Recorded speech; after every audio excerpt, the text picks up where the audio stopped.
Bonjour et bienvenue. On a tous déjà eu ce sentiment dans une entreprise ou une association qu'il y a une sorte de logique interne, des règles du jeu un peu invisibles. Eh bien aujourd'hui, on va justement essayer de déchiffrer cette logique cachée. Et pour ça, on va utiliser un outil super puissant, la théorie de Mintzberg. Elle nous aide à comprendre pourquoi chaque organisation a sa propre structure pour s'adapter à son environnement. Alors, on va commencer par la question qui tue. Pourquoi est-ce qu'une structure qui cartonne dans une boîte est un échec total dans une autre? En fait, la réponse est assez simple. La structure parfaite, ça n'existe pas. La meilleure organisation, c'est toujours une question de contexte, ou comme le disait Mintzberg, de contingence. Et pour que tout ça soit bien concret et pas juste de la théorie, on va suivre un cas d'étude qui va nous servir de fil rouge. C'est celui du groupe William Schricker, une organisation néerlandaise qui a dû complètement se réinventer parce qu'elle faisait face à d'énormes défis. Alors, qui sont-ils? Le groupe William Schricker, c'est une grosse structure de 600 personnes qui s'occupe de jeunes en situation de handicap. On a donc une mission sociale très forte, mais aussi une taille assez conséquente, avec des milliers de clients, si on peut dire, dans des services qui vont de la protection de la jeunesse à la réinsertion. Ce qui est vraiment fascinant ici, c'est de voir comment l'organisation a été secouée de l'extérieur. D'un côté, une nouvelle loi qui impose plus de centralisation, de l'autre, des critiques dans les médias qui la forcent à standardiser ses méthodes.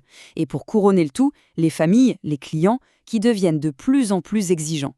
Bref, l'organisation n'avait pas vraiment le choix. Il fallait s'adapter pour survivre. Bon, pour comprendre comment ils ont réagi à tout ça, il nous faut les bons outils. On va donc décortiquer l'anatomie d'une organisation avec le modèle de Mintzberg. En fait, il a identifié des composantes de base, des sortes de briques fondamentales qu'on retrouve absolument partout, dans n'importe quelle organisation.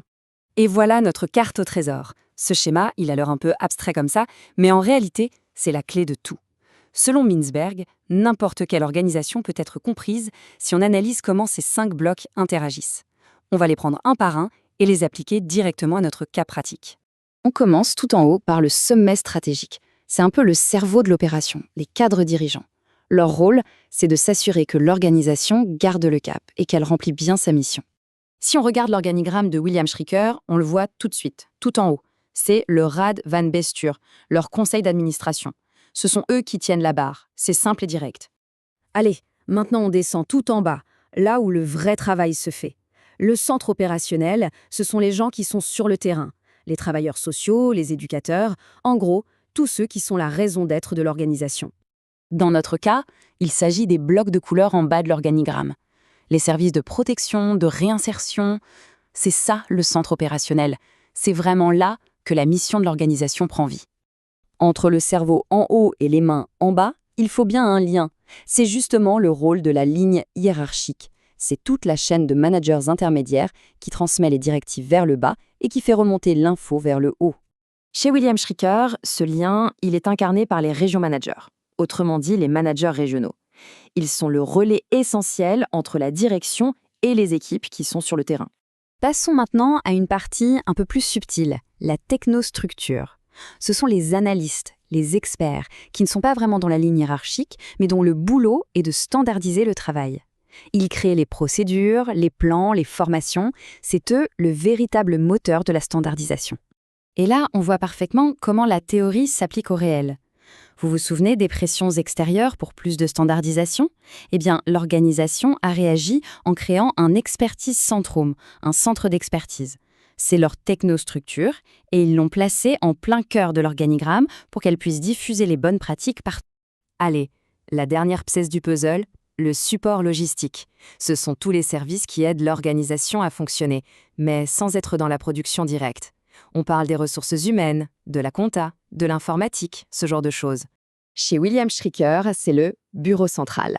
Sa création, c'est une réponse directe à la loi qui exigeait plus de centralisation. Du coup, il regroupe les services classiques comme les RH ou les finances et il soutient toute la structure. Ok, on a toutes les pièces du puzzle. C'est super. Mais la question cruciale maintenant, c'est comment elles s'emboîtent? Comment est-ce que le travail est coordonné pour que tout ce petit monde fonctionne de manière fluide? Mintzberg a identifié 6 grands mécanismes. Ça va du plus simple, comme l'ajustement mutuel, en gros, on se parle de manière informelle pour se coordonner, jusqu'à la supervision directe, où un chef donne des ordres. Et puis, il y a 4 types de standardisation. On peut standardiser les façons de faire, les résultats à atteindre, les compétences des employés et même les valeurs de l'entreprise. Et si on revient à notre cas d'étude, on voit très bien que deux mécanismes dominent.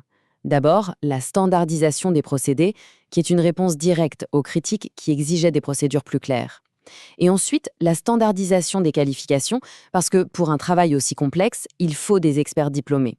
Et c'est là que tout prend son sens. En combinant ces différentes pièces et ces mécanismes de coordination, Mintzberg définit des grands archétypes d'organisation qu'il appelle des configurations.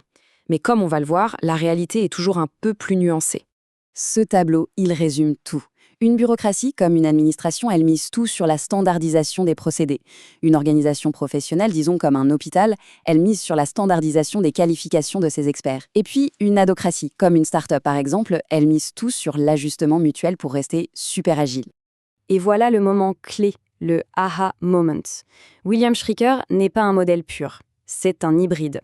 Elle a des traits bureaucratiques pour répondre aux exigences de la loi, avec des procédés bien standardisés, mais en même temps, elle a aussi des traits professionnels, parce que ses employés sont des experts qui ont besoin d'autonomie pour s'adapter sur le terrain.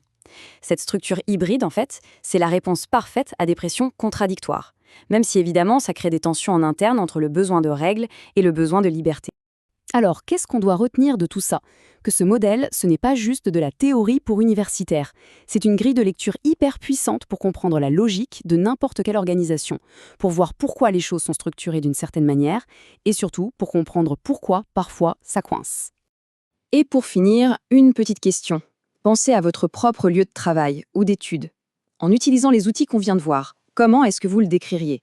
Est-ce que c'est une structure plutôt bureaucratique, professionnelle, ou peut-être, comme pour William Schricker, un fascinant mélange des deux? À vous de jouer!